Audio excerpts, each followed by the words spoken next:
या ठिकाणी संपूर्ण प्रहार संघटनेसह आदरणीय बच्चू कडू हे शिवसेना मुख्य नेते व राज्याचे कर्तबगार उपमुख्यमंत्री एकनाथ शिंदे साहेबांच्या शुभ हस्ते शिवसेनेत प्रवेश करत आहे। त्यांच्या हातात हा हिंदुत्वाचा शिवसेनेचा छत्रपतींचा भगवा दिला जात आहे। त्यांच्या बरोबर त्यांचे सर्व सहकारी सुद्धा या ठिकाणी शिवसेनेमध्ये प्रवेश करत आहेत। सर्वांचं सहर्ष स्वागत। आपल्या सगळ्यांना कल्पना असेलच आजचा हा राजकीय घडामोडीचा क्षण जो आहे तो ऐतिहासिक क्षण आहे। शिवसेनेच्या परिवारामध्ये माजी आमदार व माजी मंत्री असलेले बच्चू कडू साहेब यांचा या ठिकाणी जाहीर प्रवेश झालेला आहे। तर योगायोग फार चांगला आहे।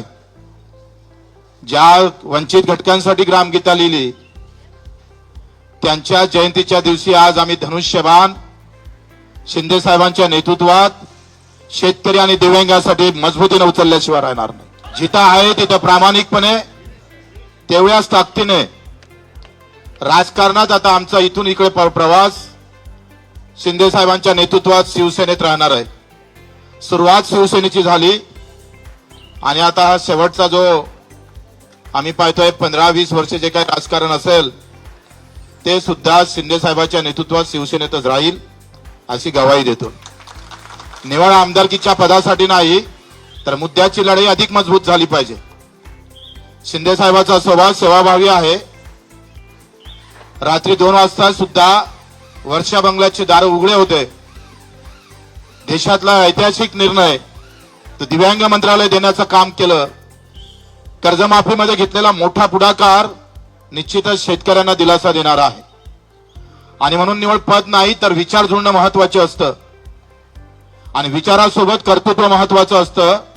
त्या दोनही गोष्टी आम्ही शिंदे साहेबांमध्ये पाहतो आणि म्हणून आपण पाहतो का ही लढाई फक्त पदापुरतीच मर्यादित राहणार नाही तर आम्ही जे मुद्दे दिले दिव्यांगाचं बळकटीकरण असेल, मंत्रालयाचं पेरणी ते कापणीपर्यंत सगळे कामं असेल, शेतकऱ्यांची मजुरांची असेल, हमी भावाची लढाई असेल, आमच्या विधवा भगिनीची लढाई असेल, कामगारांची लढाई असेल आणि युवकांच्या यासाठी एक वेगळं धोरण, या सगळ्या बाबतीत ही चर्चा झाली आणि मुद्द्यावर चर्चा करून आपण हा निर्णय घेतलेला आहे। प्रहार एक सामाजिक संघटना म्हणून पावलं टाकन पण राजकारण मात्र शिवसेनेचं मजबूत केल्याशिवाय आम्ही स्वस्थ बसणार नाही। या महाराष्ट्राच्या कानाकोपऱ्यात जिथं जिथं उभं करता येईल शिवसैनिक उभा करू आणि तो शेतकऱ्यांसाठी खऱ्या अर्थानं, मजुरांसाठी, वंचितांसाठी आणि अधिक दृढ सेवेसाठी जो छत्रपती शिवरायानं जो विचार ठेवला होता, आखरी हे राज्य रयतेचं आहे, ते रयतेचं राज्य पुन्हा निर्माण व्हावं आणि त्या सर्वोच्च गादीवर पुन्हा आम्हाला शिंदे साहेब दिसावं यासाठीच आमचे प्रयत्न राहणार आहे। म्हणून मी आपले आभारही मानतो शिंदे साहेबांचे। आखरी त्यांच्या नाथ आहे आणि अनाथांचे ते नाथ पण आहे। तोच एक विचार घेऊन आम्हाला समोर जायचा आहे। मी आपले मनपूर्वक आभार मानतोय। फक्त आम्ही पाहतोय आमदारकीसाठी नव्हे तर हे जे मुद्दे आहे ते आता मोठ्या शिवसेनेच्या हाती जावं आणि हा अजेंडा आम्ही पाहतोय भगवा झेंडा घेऊन राबवणार आहोत। तो अजेंडा प्रहारचा पांढरा झेंडा घेऊन राबवत होतोय।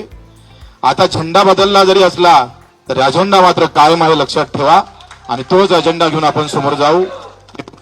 जी सावंतजी असेल यांनी फार आमच्यासाठी सगळं मेहनत केली। आमचे एकनाथजी शिंदे यांनी खरं तर माझ्यासारख्या एका कार्यकर्त्याला समजून घेतलं।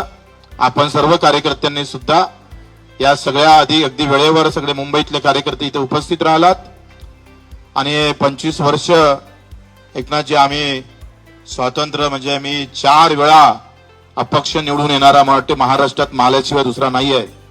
कोणत्याही मोठ्या पक्षाचं पाठबळ नसताना आम्ही ही आतापर्यंत हे सगळं काम सांभाळलं। आता अधिक ते जोमानं आपण सांभाळू। आपण सर्वांचं मी कार्यकर्त्यांचे आभार मानतो। अतिशय प्रामाणिकपणे जिथं राहिलं तिथं प्रामाणिकपणे काम करू, अतिशय प्रामाणिकपणे समोर जाऊ।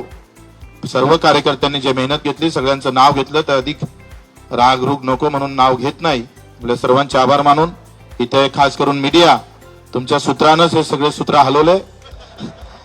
ते सूत्र अजूनही आम्हाला गवसले नाही पण तुम्ही आम्हाला वारंवार म्हणजे 4-5 दिवसापासून फक्त मीडियावर बच्चू कडू आणि शिवसेना एकनाथजी एवढंच होतं आणि असं वाटलं का नाव नाही फक्त एकच निवडणूक होत आहे का आमदारकीची.